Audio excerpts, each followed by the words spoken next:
C'est un honneur d'être là donc à la célébration des 80e anniversaire de la victoire de la Grande Guerre. Et je tenais donc à vous féliciter et vous remercier donc pour cette invitation qui est un symbole pour nous. Et au cours donc de ma présence ici, je dois avouer que j'ai appris beaucoup de leçons.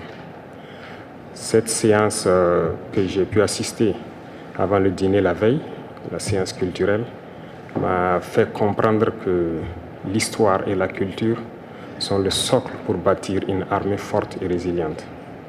Nous avons pu voir ensemble tous les sacrifices que le peuple soviétique a consenti pour que nous soyons dans un monde libre aujourd'hui.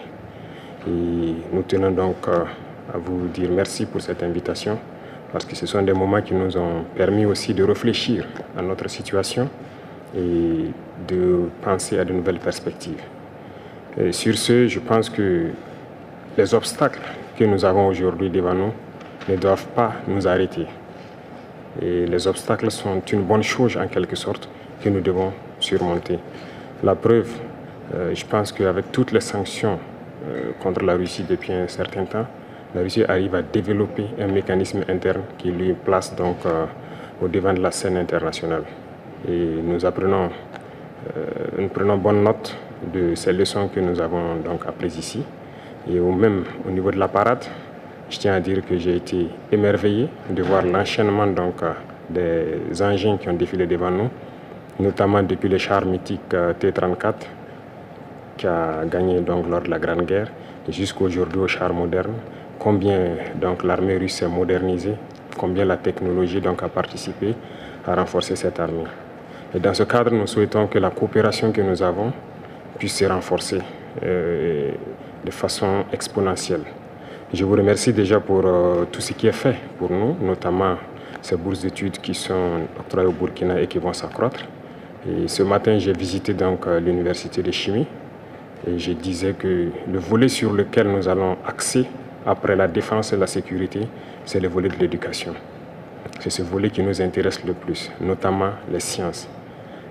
Il faut que la Russie puisse nous aider à former notre jeunesse, notamment dans le domaine des sciences, pour que nous puissions développer chez nous la machinerie, en gros. Que ce soit la machinerie qui va avec l'armée ou la machinerie qui va avec l'industrie. Parce que c'est à ce seul prix que nous pourrons nous développer au sein de l'Afrique. La guerre qui nous est imposée aujourd'hui, nous pensons que ce n'est qu'une manifestation aussi du nazisme. Parce que le terrorisme qui est là aujourd'hui n'est pas du terrorisme, c'est de l'impérialisme. Ce sont nos terres qui intéressent ceux qui nous combattent. Et donc, finir avec cette guerre, avoir une armée forte et lancer le développement de notre patrie, telle est l'essence donc de notre combat. Et nous comptons sur vous pour surtout former nos cadres.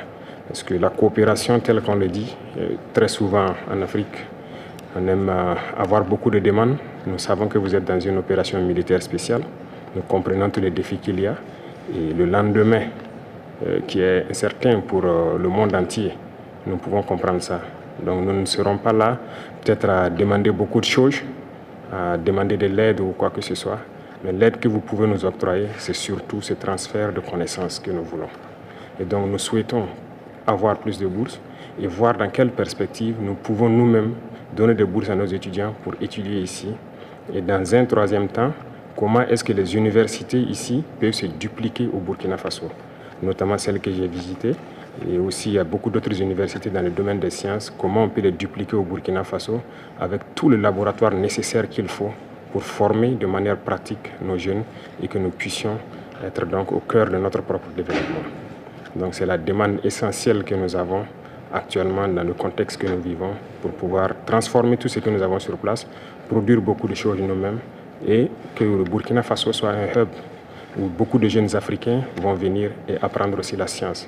Parce qu'ici en Russie, vous avez d'éminents scientifiques et il y a eu beaucoup de savants que nous continuons donc d'étudier leurs œuvres. Et je pense que c'est un havre où nous pouvons soutirer la science pour nous développer.